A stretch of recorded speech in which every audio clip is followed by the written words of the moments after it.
Les enfants n'appartiennent pas à leurs parents. Les enfants n'appartiennent pas à leurs parents. Les enfants n'appartiennent pas à leurs parents. Les enfants n'appartiennent pas à leurs parents.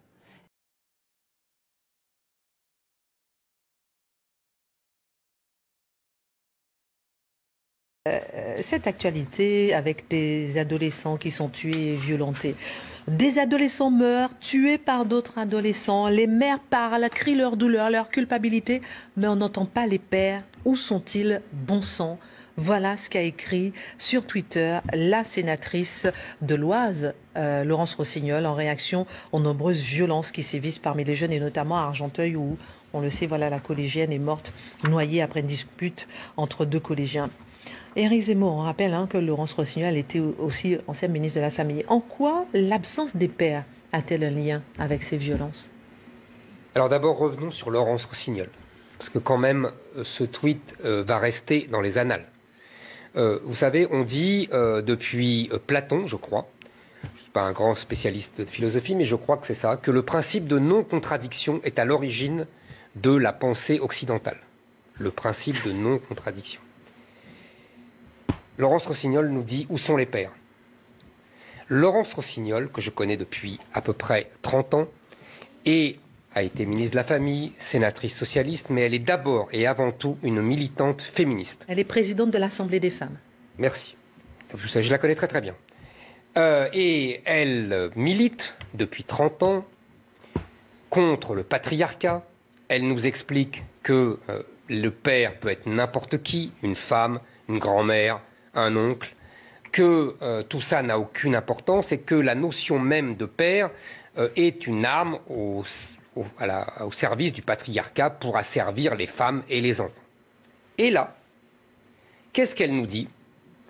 Elle nous dit où sont les pères. Mais qu'est-ce que c'est le père dans cette expression-là?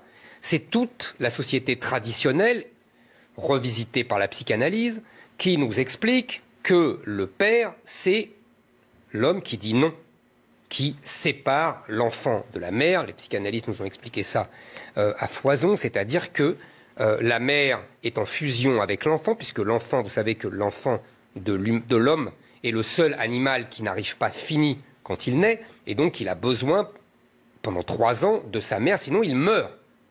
C'est le seul animal dans ce cas-là. Donc, évidemment, la mère doit nourrir son enfant, et donc il y a un rapport, la mère dit toujours oui à son enfant, puisqu'évidemment, elle doit le nourrir. Et le père, ça c'est à la fois dans la Bible et à la fois dans Freud, c'est l'homme qui sépare l'enfant de la mère. Et donc, c'est le représentant de l'interdit. Vous voyez, ça, c'est dans les sociétés traditionnelles. Ces sociétés traditionnelles patriarcales que Madame Rossignol a vomi depuis 40 ans. C'est quand même extraordinaire de venir pleurer aujourd'hui en disant mais où sont les pères alors qu'on les a éradiqués, voire castrés. Défendre les femmes, c'est pas forcément... Je parle de Madame Rossignol. Oui, complètement. Défendre les femmes, c'est pas forcément vomir sur les pères. Madame Rossignol, si. Vous avez raison. Hypothétiquement et intellectuellement, vous avez raison.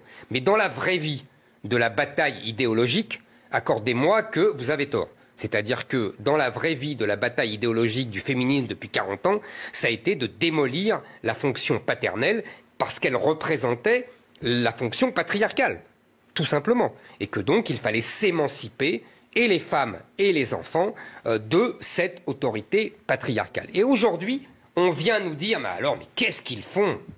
Oui, mais qu'est-ce qu'ils font? Ils sont pas là. C'est tout. Soit ils sont pas là physiquement, divorce de masse, les enfants sont toujours gardés par les mères, et en plus, beaucoup interdisent le droit de visite au père. Et puis, pour être honnête, beaucoup d'hommes s'en débarrassent et, une fois divorcés, ne s'occupent plus de leurs enfants. Je ne suis pas là pour excuser les pères.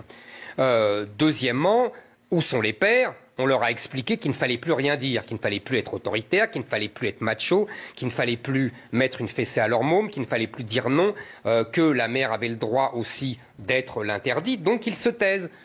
Certains, d'ailleurs, ça les arrange, et les autres font profil bas parce qu'ils savent qu'ils n'ont pas intérêt à la ramener puisque c'est honni et qu'ils pourraient être dénoncés à Madame Rossignol, entre autres. Donc, où sont les pères? Ils ne sont plus là, et ou physiquement ou idéologiquement.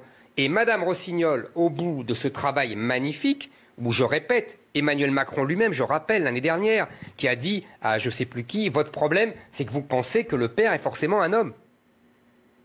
C'est entre guillemets la phrase d'Emmanuel Macron. Donc on ne vient pas nous dire après où sont les pères. Là, il faut arrêter le n'importe quoi et le principe de contradiction. Vous savez, ma fameuse phrase de Bossuet, Dieu rit de ceux qui déplorent les effets dont ils chérissent les causes.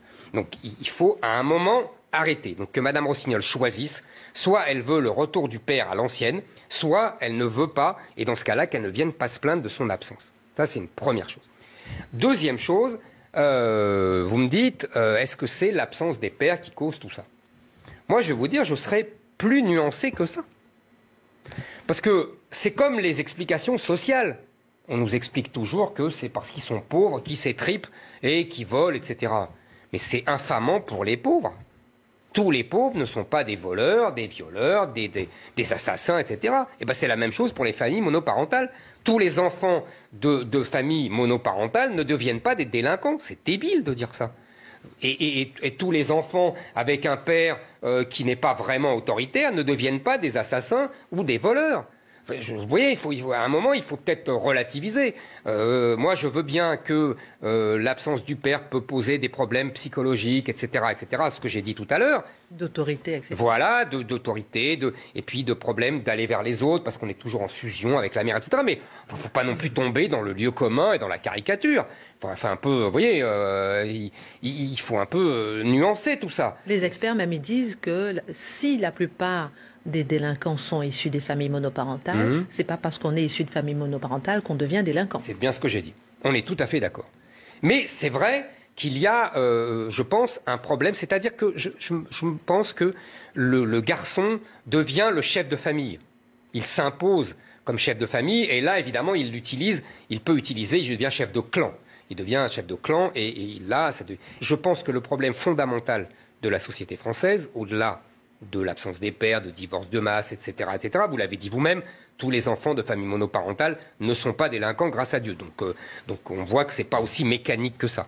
Je pense que le vrai problème, la vraie question, c'est le choc culturel, le choc civilisationnel.